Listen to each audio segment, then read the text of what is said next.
हवलदार Ranveer Singh 1 inch अपने post से नहीं हिला, जबकि उसका पूरा सेक्शन साफ हो गया था। आज भी उनके लिए रेजिमेंटल ऑनर से बड़ा और कुछ नहीं। सैनिकों की 5वीं पुश्तें आज भी वहां मौजूद है, और वो सैनिक अपने राजपूत भाई से पूछते हैं, तू किसके लिए मरेगा? राजपूत कहता है, अपने पलटन के लिए। पलटन किसकी? राजपुताना की। राजपुताना किसका? भारत का। और ये भारत क्या करेगा तुम्हारे लिए? जब से ये प्रजातंत्र आया है ना, हमारे साथ सिर्फ धोखा हुआ है। सरदार वल्लभ भाई पटेल ने हमसे अपील की थी, इधर आ। 1 इंडिया, एक भारत के लिए अपने राज्य त्याग दो। हमने त्याग दिया। उन्होंने पैसे मांगे, हमने अपना खजाना खाली कर दिया। 1 इंडिया, एक भारत के लिए। कहां है ये एक भारत? डेमोक्रेसी के इतने साल बाद भी ये हाल है कि कोई वोट नहीं डालना चाहता। अपने घर की जमीन को अपना देश बनाकर बैठे हुए लोग। एक सरकार मेजॉरिटी में नहीं आ पा रही। अरे हमारी परंपरा है ना, हजारों सालों की थी, और जब छीनी थी इन लोगों ने तब भी इनसे अच्छी थी। डेमोक्रेसी के नाम पर हमसे पावर छीनकर खुद वो कर रहे हैं, जिसका आरोप इन लोगों ने हम पे लगाया था। फिर भी पटियाला रिपोर्ट में सिर्फ हमारी खामियां, हमारी गलतियां लिखी गई थी और कुछ नहीं। अरे इनकी तो एक चीज नहीं है जो साफ है। आज भी लोग हमें क्यों बना बुलाते हैं? बना इज्जत करते हैं क्यों?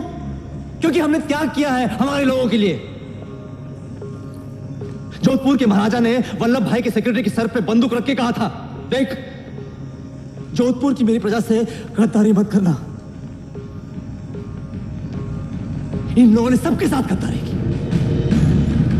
67 के लोकसभा इलेक्शन में जब राजकुमार खड़े हुए चुनाव के लिए, तब क्या हुआ? राजस्थान में कांग्रेस का पत्ता साफ। पूरे देश में 24 राजकुमारों को लोगों ने चुना। तब क्या किया इन लोगों ने? ऑल इंडिया कांग्रेस कमेटी की एक बैठक बुलाई, हमारे शाही बत्ते बंद कर दिए। हमें दी जाने वाली एक एक सुविधा को हटा दिया गया। हमें इन लोगों के सामने झुकना पड़ा, हार माननी पड़ी। हम हार गए क्योंकि 1000 साल के बाद भी हम आपस में लड़ रहे थे। अब ये सब खत्म, बस। अगर हमें अपनी जमीन चाहिए तो एक होना पड़ेगा। राजपूतों को इनसे बचाने के लिए एक होना पड़ेगा। A patriot must always be ready to defend his country against its government. जंग छेड़नी है हमें, आजादी की जंग, अपनी जमीन की जंग।